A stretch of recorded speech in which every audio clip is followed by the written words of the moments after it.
Welcome back to JSA TV, where we're covering the latest stories, trends, and innovations from leaders in the digital infrastructure industry here at ITW in National Harbor.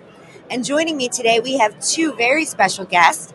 We have Hal Baylor, Senior Client Executive at Kore-Tek, and Damon Fortune. He is a strategic advisor and also advisory board member at Kore-Tek. Gentlemen, welcome. Thank you for having us. Thank you so much, Bud. We appreciate it. Yes, it's our pleasure. And Hal, you recently just joined Kore-Tek. Yes. It's an optical engineering firm. Why don't you tell us a little bit more about Kore-Tek and your decision to join this amazing team? Sure. Well, I was at another company for 15 and a half years. It was focused more on the not operations side of things, and had the opportunity to join Kore-Tek. So I'm excited. By the way, I'm excited to be at ITW. It's a blast. I'm excited to meet with you guys here. This is fun. And most of all, I guess, I'm excited to be working with Kore-Tek. It's an amazing group of seasoned senior engineers that have worked together in this company for 14 years, but they've also had a previous life working together in other companies. So they've all worked together, they've learned to work together really well, and they're a very dynamic, nimble, but very knowledgeable and effective engineering team. The really cool stuff about Kore-Tek that I've found is that they can do it all from, I hate to use the word cradle to grave, but Soup to nuts. Applies here. They actually can do if it's an existing network, they can do a full network assessment. They can do a extensive review and reporting on all of that. Then they can come back in and help with the design. Sometimes there's already a design firm.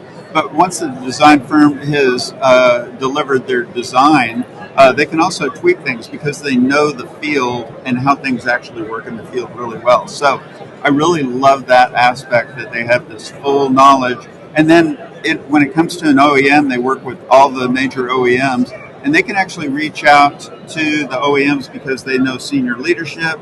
They can find things that sometimes their clients can't find. So I could go on, but I'll stop there. Well, it sounds like a strategic move for you, and you're joining a very well-stacked team there at Kore-Tek. What are you seeing in the market these days as far as trends go when it comes to public-private partnerships?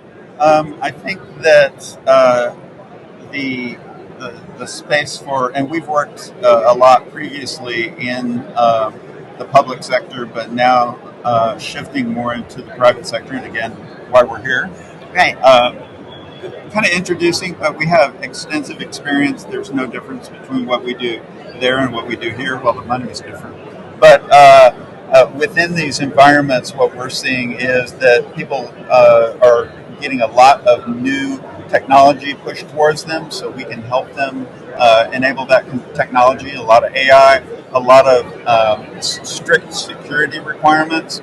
And then also the security requirements are interesting because they end up being on the technology side, but also on the operations side. So, and tying that back into things, it's hard for a lot of companies to keep up with all these technologies, all these changes, and that goes for operations too. So with our white glove NOC service, which is network operations as a service, service providers can use that for private networks that they build, but that are not tied to their environment. And that makes that a really effective service that they don't have the resources to follow up with. Yeah. And why don't we switch over to Damon and talk a little bit more about why Kore-Tek is the best kept secret? So, interesting question. Kore-Tek is really a company that has been focused on not only the public sector, but also the private sector as well. And we've done a number of engagements across both sectors because we have the expertise on both the legacy service provider side, but also the enterprise side. So I think that is a very unique set of skills that Kore-Tek brings to the table, and we've been able to capitalize on that across both sectors. Yeah. And how about if there's one bit of optical engineering advice you'd offer people today? What would it be? So optical networks are complex, and a trusted partner is always great to have. There is a breadth and depth that Kore-Tek brings to the table that we collectively believe is a differentiator to help our customers grow their networks reliably, and we are committed to that goal. Yeah. Is there anything either of you would like to add today? I would just like to mirror that and say that from my experience being an outsider, it was always obvious and apparent when I worked. I was a vendor to Kore-Tek in their previous company, and I always knew that they were. I didn't have to ask them the simple questions. They already knew what they were doing. So it's a trusted partner that really can do the whole thing and do it well. And I had the experience with lots of different companies that didn't do it well. And we run up against companies that bring implementations to us, and we have to advise them and guide them because they go off on tangents that they don't expect. When you build networks, even when you do small projects, things can go awry, and this team can pull things together and make it all work. So they're excellent. So, Damon, where can viewers go if they want to learn more about Kore-Tek? So Kore-Tek.com. And it's KOR-TEK. The best kept secret, right?